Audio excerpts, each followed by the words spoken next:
Bienvenue dans cette toute nouvelle vidéo. Aujourd'hui, on va explorer ensemble les animaux totems. Qu'est-ce qu'un animal totem et est-ce qu'il y a des animaux totems pour tout le monde, pour nous les humains, pour les animaux, pour les plantes? Donc, je vous laisse découvrir tout ça à l'instant.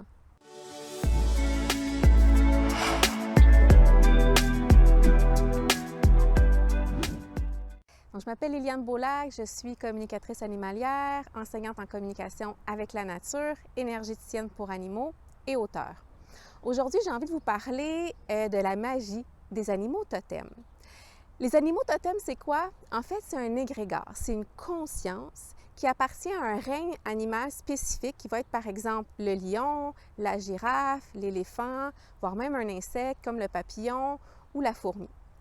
En fait, quand on se relie à un animal totem, on ne se relie pas à une âme spécifique d'un animal ou d'un insecte en question, qui a une âme très particulière. Il y a une unicité absolue dans sa conscience, dans ses réactions, dans son travail, dans ses choix.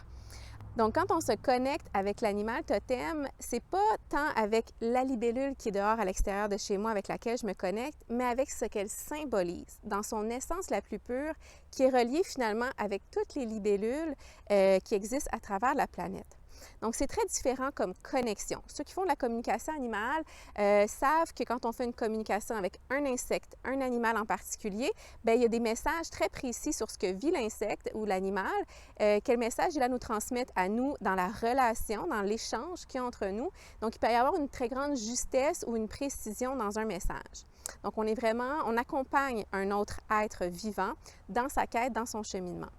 Maintenant, quand on se relie à un animal totem, on est plutôt relié à une essence, à une conscience. Mais la conscience, elle est vaste et elle fait partie de certaines qualités, vertus et certains déséquilibres. Comme on peut voir sur tout ce qui est présent dans la nature, dans cette forme de déséquilibre, il y a une harmonie sous-jacente.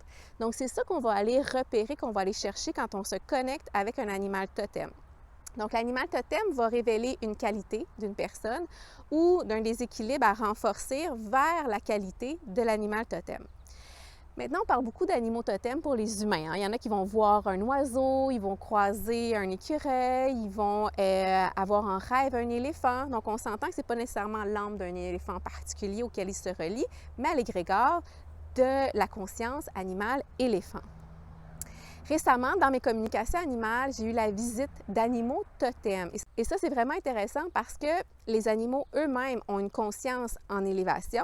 Ils expérimentent des choses sur Terre qui les met à apprendre, certaines choses avec les déséquilibres, avec les moments profondément joyeux qu'ils vivent. Donc, ils ont aussi des qualités distinctes. Il n'y a pas deux chiens qui sont pareils. Donc, quand j'ai eu la visite d'un animal totem pendant la communication animale, j'ai trouvé ça merveilleux. Et quand on va décrypter l'essence mère de cet animal totem-là et que je faisais le lien avec tous les autres messages reçus au moment de la communication animale, je trouvais que la symbolique de cet animal totem-là résumait très bien ma communication animale en quelques phrases. Et là, j'ai eu un double cadeau. J'ai vu un deuxième animal totem. Et je sais faire la différence quand je fais une communication animale si je la visite d'un autre animal qui vient me visiter ou si c'est un animal totem. Ce n'est pas du tout le même champ vibratoire, ce n'est pas du tout la même conscience. Donc, cette fois-là, ce n'était pas un colibri ou un pic-bois en particulier qui venait me visiter, c'était l'esprit de l'âme du pic et l'esprit de l'âme du colibri. Donc, j'ai été décrypter l'essence du colibri et c'était tous les messages reliés donc à la chatte en question, la chatte sacrée que j'avais fait la communication. Et le pic, quand j'ai décrypté l'essence de l'animal totem du pic-bois, ça décrivait parfaitement bien sa gardienne dans la mission qu'elle était venue jouer auprès de son animal. Donc, durant la communication animale, j'ai fait une communication de mission de vie, donc j'ai vu qu'est-ce que l'un et l'autre venaient apporter à l'un et à l'autre, donc quelle alchimie était venue s'apporter l'un et l'autre.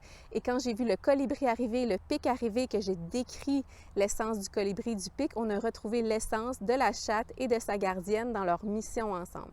C'était de toute beauté.